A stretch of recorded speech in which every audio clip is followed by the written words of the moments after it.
Hi friends, it's story time. Today we have a book about a dragon, and the dragon doesn't fit in this house. As you can see, looks like a bit of a problem. This book is called There's No Such Thing as a Dragon. The story and the pictures are by Jack Kent. Jack Kent is another one of those author illustrators that has done many books, and they're all really good. So let's find out how, if there's no such thing as a dragon, we can see a dragon right here on the title page with a child petting the dragon. The dragon's much smaller there. This is a story about a boy named Billy Bixby. And this is what his room looks like. The words say, Billy Bixby was rather surprised when he woke up one morning and found a dragon in his room. It was a small dragon, about the size of a kitten. The dragon wagged its tail happily when Billy patted it on the head. So it's a dragon, but it's acting kind of like a puppy or a dog, that it wags its tail. Billy went downstairs to tell his mommy about it. There's no such thing as a dragon, said Billy's mother, and she said it like she meant it. So he's saying, there's a dragon in my room, and she's saying, no, that can't be possible. Billy went back to his room, and he began to get dressed. The dragon came close to Billy and wagged its tail, but Billy didn't pat it. If there's no such thing as something, it's silly to pat it on the head. So here we can see Billy is trying to get dressed, and the dragon is inside his pajama pants.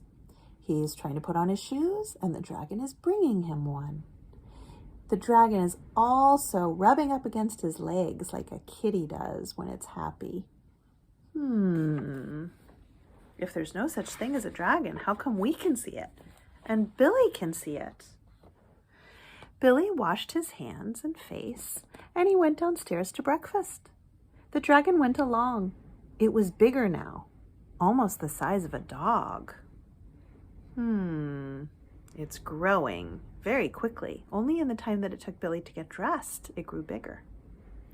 Billy sat down at the table, and the dragon sat down on the table. This sort of thing was usually not permitted, but there wasn't much Billy's mother could do about it. She had already said there was no such thing as a dragon, and if there's no such thing, you can't tell it to get down off the table. Look what Billy's mommy is serving for breakfast.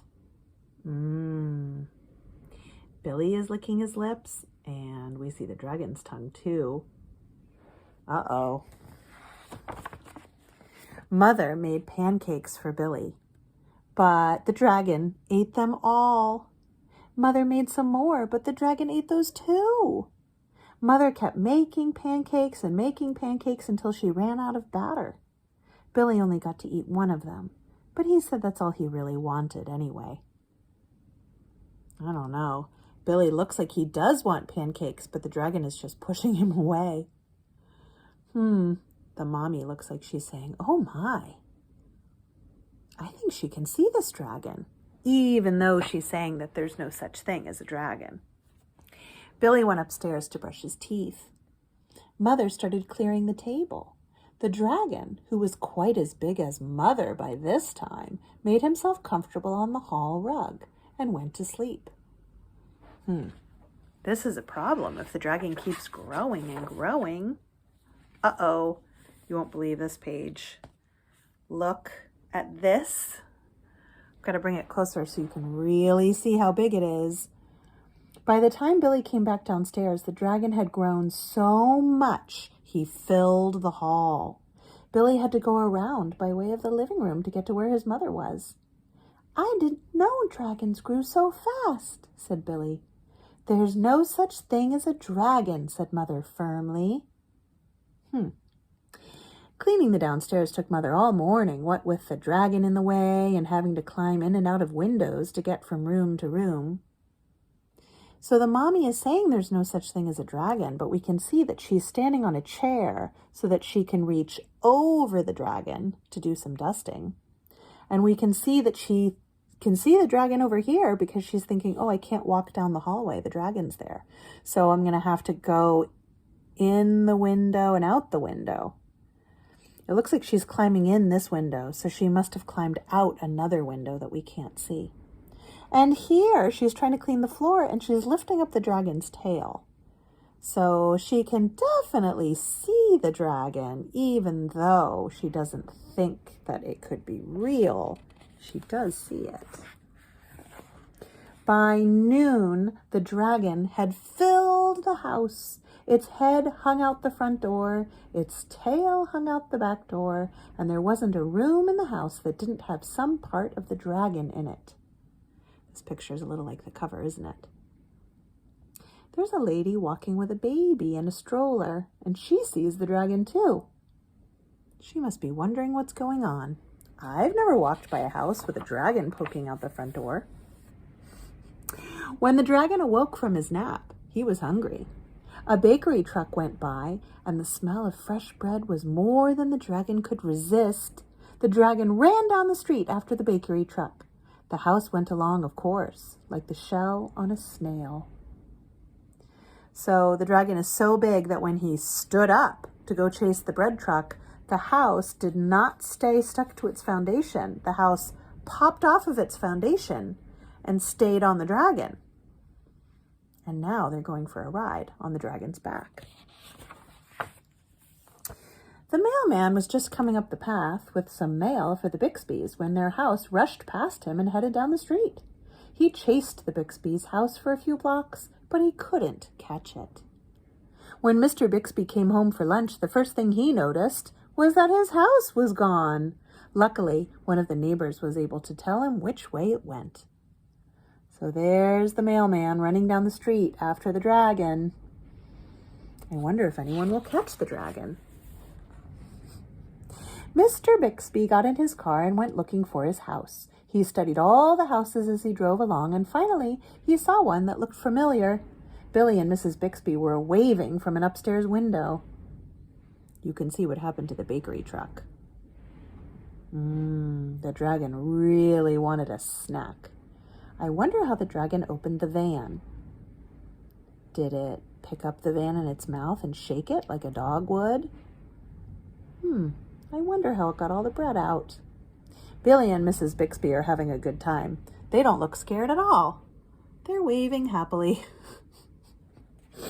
I think I might be a little scared in that situation. Mr. Bixby climbed over the dragon's head onto the porch roof and through the upstairs window to see his family. How did this happen? Mr. Bixby asked. It was the dragon, said Billy. There's no such thing, Mother started to say. There is a dragon, Billy insisted, a very big dragon. And Billy patted the dragon on the head. Well, when he patted the dragon, that made the dragon happy. And the dragon wagged its tail. And then, even faster than it had grown, the dragon started getting smaller.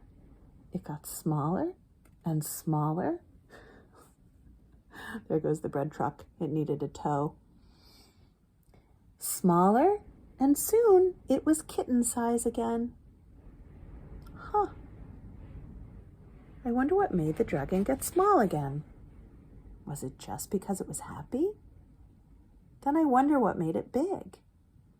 Was it being noticed that made it big? Well, okay, I don't mind dragons this size, said Mother. Why did it have to grow so big? I'm not sure, said Billy, but I think that it just wanted to be noticed. Maybe you're not supposed to say there's no such thing as a dragon, or the dragon will have to get big to prove that it's real. I wonder if the dragon stayed small forever and they kept it as a pet. Or maybe it grew big another time and caused more problems. We just don't know. That's kind of interesting in a book when they don't really tell you what's going to happen next. You get to make it up. you can imagine what happens next in this story. I don't know if they ever wrote a sequel. Well, thank you for coming to Story Today, and I'll read you another one on another day, and I'll see you then. Bye.